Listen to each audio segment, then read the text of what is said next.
Hi, ladies and gents. Welcome to CEO Meets. I'm Pip Wilkins, the CEO of the BFA, and I'm joined today by Peter from Metro Rod. So, Peter, my starting question always is, what do you do? What do Metro Rod do?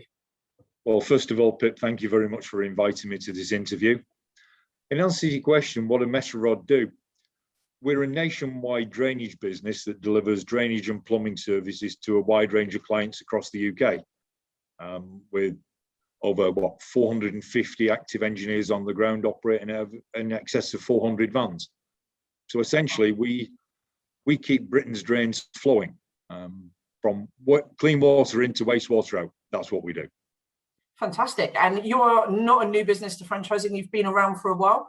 So when were you established, and how long have you been kind of in the franchising journey, if you like? Well, the business was established in 1983. I think we've been members of the BFA since 1997. Wow. So we've been involved in franchising for an awful long time. I've been personally with the business for about 19 years. So I've seen a lot of changes in that time. And my background actually was coming from a direct labour organisation. I'd had a previous career working for another, a similar business, but in direct labour. So it was a bit of a shock and a culture shock coming into franchising and seeing the difference of the two models. Absolutely. And you said there you've seen a lot of change in 19 years, probably no more so than the last 18 months, because none of us were prepared for COVID or a pandemic. So what's that been like for you, and the key challenges, I suppose?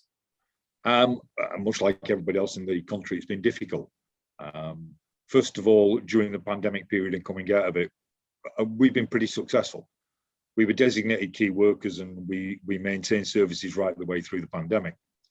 But I think what it illustrated to me is having the right relationship between franchisee and franchisor. Somebody rang me in March of last year and said, okay, we've got this pandemic, what do you think we should do? I said, well, let me refer to what I did in the last one, because effectively we were all making it up. Yeah. And the franchisees at that point, I think, really valued a franchisor that was on the front foot, had a plan, was communicating regularly and effectively, giving them the right guidance, pointing them in the right direction in terms of things like PPE, etc. And I think that really illustrated to me at that point in time where a franchisee and franchisor relationship could really work. And what we've managed to do is to carry that forward throughout the last 18 months as well. So, yeah, it's been difficult, but we learned an awful lot of lessons. And for me, it's critical, isn't it? You hit the nail on the head.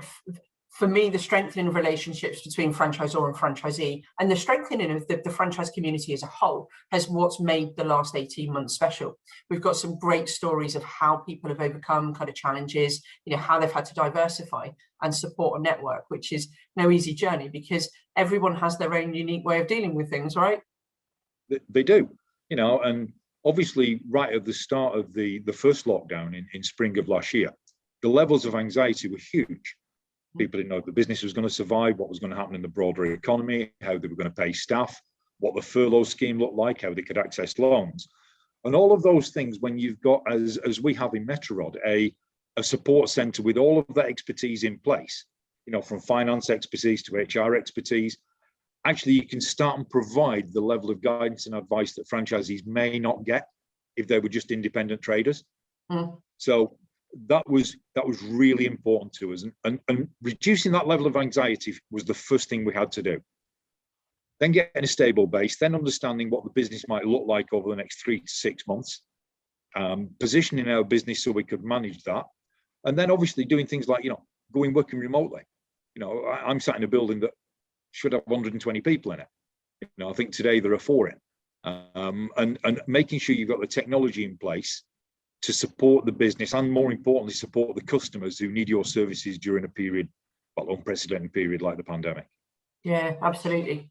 So let's talk about your franchisees for a moment. What are the kind of key attributes? What are the things that make your franchisees special? And what do you look for, I guess, when you're wanting to bring someone new into the network? What have they got to have? If there was one word that or one phrase that I would use, it would be the right attitude. All of the things that we can do, we can train technical, we can train process. We've got manuals and directions coming out of our ears.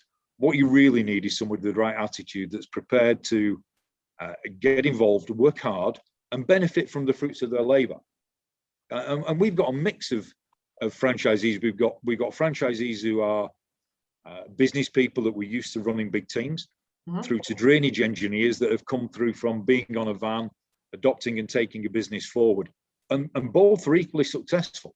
They just need different levels of guidance and support from us at the support centre. But very simply, the right attitude. Fantastic. So I have one final question. I ask everybody the same thing. It's if somebody is looking to invest in a franchise and you can give them one top tip, what would that top tip be? I'm going to resist the temptation of saying I can give you three. I would very simply say, don't buy a job. You know, if you want a job, go and get employed. If you want to make a life for yourself, you want to make a career, you want to benefit from the fruits of your own labour, then look at franchising. Fantastic. Peter, thank you so much for your time today. It's been really awesome talking to you. No problem. Thanks for inviting me, Pip.